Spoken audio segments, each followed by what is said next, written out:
god! What? Oh, thanks for tuning into the news today here on the Gentoo Penguin News Channel, the best and only source for the latest and greatest stories. We have several things to talk about today, so make sure you don't miss them. The first and most important of those things is that I shaved my facial hair off. Anyway, on to the less important stories. So there's going to be a massive battle between the robots of Ardith and the viruses of Virus Island. They've been preparing for this for months. Both sides have been looking for the crystals and crystal weapons and seek to use them to end the threat of the other side. There have been slight complications, but now they have all been found. The viruses heavily outnumber the robots. What will happen? Make sure you check back later to find out. Crime fighter Joe has once again saved the city from potential disaster. Cape McHood, the best Cape and Hood salesman known in this city, was recently fired for unknown reasons. He became a villain named Evil Dark Guy. He planned to make the whole world dark by launching a rocket into the sky to turn off all the lights, but Joe was there to stop him. Evil Dark Guy was arrested, and now we have a new best Cape and Hood salesman in the city.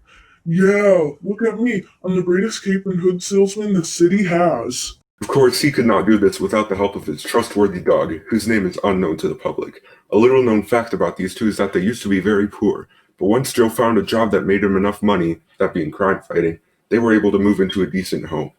Speaking of Joe, the second season of LEGO Ninja Warrior recently finished. He was one of the competitors on the show and made it to Stage 2 before finally falling.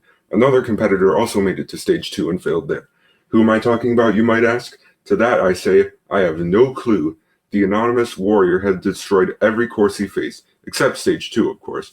We know literally nothing about him. We've asked several citizens who they think he or she might be. I think he's one of the ninja, like the Elemental Masters. It's not Lloyd, Nia, or Zane, because they were on the show. I bet it's Jay. He loves video games and game shows, so he probably would want to be on one. Maybe it's Samurai X, or Pixel, or either one. I bet it's one of the Crystal Warriors, not the announcer guys, because we've seen them during the Anonymous Warriors runs. The purple Crystal Warrior ran the course but didn't do too well. It's probably the yellow one. You guys are missing the obvious answer. It's the notorious hacker Brad. There's so much evidence, like, on second thought, maybe it's not Brad. I guess there isn't a lot of evidence. Besides, he always wears his hat. He would never replace it with some helmet. We even asked the mayor, Ralph, what he thinks. So you competed on LEGO Ninja Warrior, right? Yes, I did. Did you see some anonymous warrior compete? Yes, I did. Do you have any idea who they may be? No, I don't. I'm not really interested in any of this at the moment. I have more important things to do, like try to get people to re-elect me. And why did you compete on the show? So everyone would see how talented I am and then think, wow, this guy's very talented. I wonder who he is. Then they look me up, find out who I am, and then vote for me. So in conclusion, vote for me. That is all. Thank you for your time. The anonymous warrior supposedly told the Crystal Warriors that he or she would reveal his or her identity if he or she was the last man standing. Because this was not the case, I guess we'll just have to wait until Season 3 to see who they are. We have another story about heroes defeating villains. The ninja, like the Elemental Masters, faced the mysterious villain Unagami. His Empire Dragon was very difficult to defeat. Lloyd, the Green Ninja, tried to summon his own Golden Dragon, but then he realized that it was busy. So it was up to just him and Kai to defeat the final boss, until Cole arrived with his dirt bike. Nia and Pixel arrived, both wearing their Samurai X suits, along with Jay and Zane.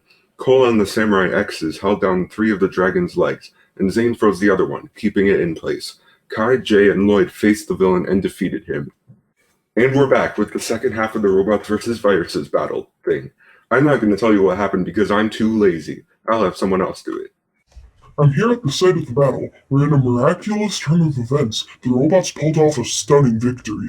Sure, their leader Robot 3 died, but one of his soldiers, No I 1, was able to kill the virus for him. All the crystals and weapons were lost in an explosion, but many viruses were also destroyed. Peace has returned to the robots.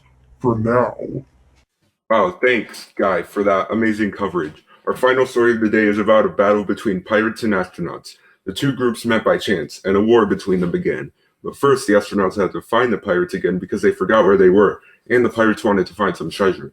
The pirate captain and his crew members returned just in time for the battle after the astronauts found their island. The pirates put up a good fight, but none of them survived. The winning side took the treasure and left, hoping to improve their base and make more space discoveries. The pirates' crime is over, thanks to those astronauts. Thanks for tuning into the news today. Make sure you check back tomorrow for the latest and greatest stories here on the Gentoo Penguin News Channel. I think you had a bit too much coffee today, don't you? What? No.